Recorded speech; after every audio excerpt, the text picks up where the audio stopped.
Hello বন্ধুরা, তো আমাদের ভাইদের রুমে এখন কালার করা আজকে হলো। তো এই কালারটা খুবই সুন্দর লাগছে। তো তোমাদেরকে আমি দূর থেকে দেখাচ্ছি, তোমরা কালারটা বুঝতে পারবে। এক মিনিট। তো এইটা হচ্ছে রুমের কালার, এই দিকটা এখনো হয়নি। তো ভালোই লাগছে তাই না?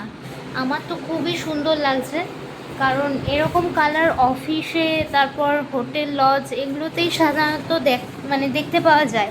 আর আমার ভাই যেহেতু বড় হয়ে গেছে, বাড়িতে রং নিয়ে কোনো সমস্যা হবে না যে ও পেন্সিলের দাগ কাটবে। বা এটা হচ্ছে যাদের বাড়িতে ছোট বাচ্চা থাকে, এত হালকা কালার রং করা উচিতই নয়, কারণ বাচ্চারা মিনিমাম 100% বাচ্চাই থাকে যারা এই যখনই একটু লিখতে শিখে তখনই এই দেওয়ালে লিখতে শুরু করে দেয়। আমার দেখা তো আমার যতগুলো ফ্যামিলির বাচ্চা আছে সবাই এরকম।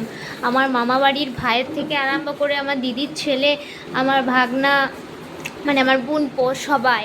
তো যাই হোক, এই রুমের কালারটা খুবই সুন্দর লাগছে, ভাবলাম তোমাদের সাথে শেয়ার করি। তোমাদের কার কার আমার ভাইয়ের রুমের কালারটা পছন্দ হয়েছে আমাকে বা ভালো লেগেছে আমাকে জানাবে। আর ওদের পাশে আমাদের বাড়ির সবাইকার বাড়িতেই আস্তে আস্তে কাজ করানো হবে, কারণ অনেক দিনের পুরনো বাড়ি হলো, তো এরপর কাজ না করালেও প্রবলেম আছে। তো এই তো কালারটা, আশা করছি বুঝতে পারবে। তো এত দূরই রাখলাম।